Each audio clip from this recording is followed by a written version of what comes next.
FGEN stock analysis Tuesday and onwards. Am I buying? Covering all that in the short 1 minute video.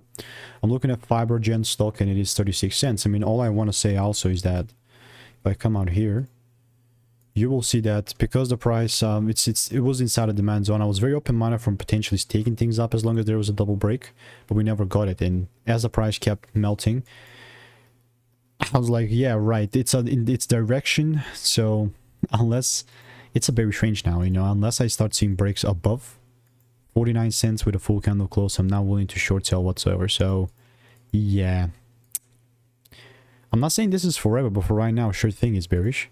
So if it does start to pick up and shows me a double break, then and only then I'm going to look to take things down. If not, it's all good, you know, no stress, no sweat. So if you want to make more money trading in a simple and lean way, click the first link in the description. That's a free sauce, and that's a lot of free sauce. Check it out.